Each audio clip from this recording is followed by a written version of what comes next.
No, goazen, Jon. Euskaltzaindiaren egoitza nagusira. Hau historikoa da. 4 urte lanean, egun hau iritsi da din azkenean, da iritsi da Euskaltzaindia. Aitortuko dizuet, urduri, pixka bat urduri gara.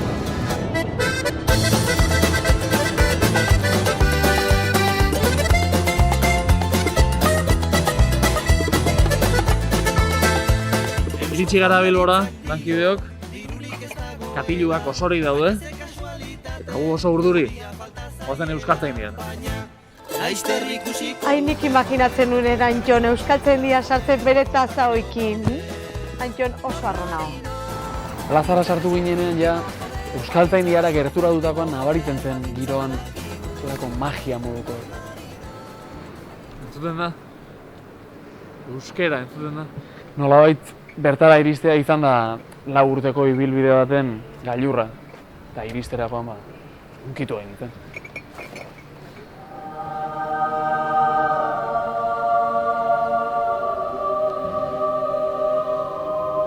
Iritsi gara. Egoz. Hainbeste urte Antxon, hitzak botatzen eta hitzak botatzen eta hitzak botatzen, bida ze urrut iritsi dan. Oso importantea, Euskaltzaindiara sartu horretik, hankak eta ergatiboa ondo garbitzea. Opari bat ematea etorri gara. Nik Antxoni esan nion txintxo portatzeko, espero dut. Aberola izatea? Jode, Euskaltzaindiak fotokola dauka. Ekin eta jarrai, gora urgazleak, tegi batua.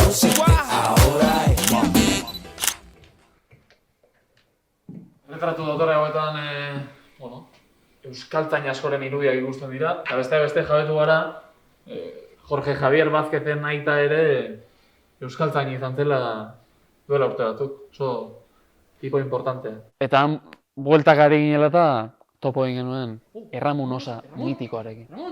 Erramun Osa, Euskaltzaindiako idazkari orde jauna. Zure kromo guztia ditut, Erramun. Kromo guztiak? Bai. Baina faltan izango ditu. Bueno, gero bilduma hori osatzen lagunduko diazu. Kontua da Erramon, gaztearen izenean, opari bat ekarri dizu dela. Igual, gela dotore honetan, eseriko gara eta zabalduko dugu. Bai, gizona. Eta azkenean iritsi zen gure espedizioko momenturik importanteena. Hauxe da opari Erramon, zabaldu nahiko bat zenu. Opariak beti izaten ditut ondo etorriak. Oso ondo, Antxon, oso ondo!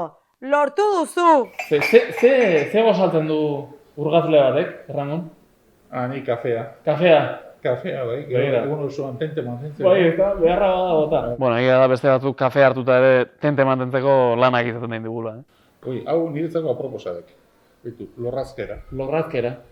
Bai, esnatu berrien hile apainketa kaotikoa. Ikusten dek. Hori izan zen momentu deseroso xamarra, ze aitortuko dizuen nik Erramun ezagutzen nuen bere gazte garaitako argazkiak ikusita, eta enekien...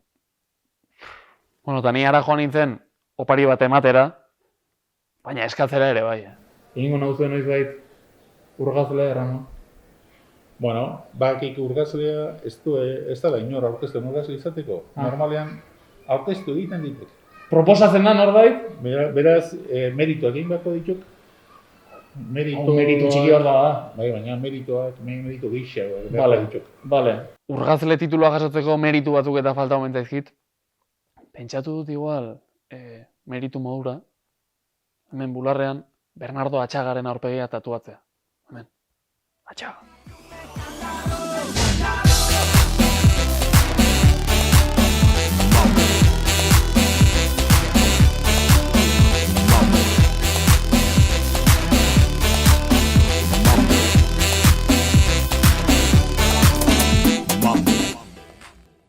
Gaztea.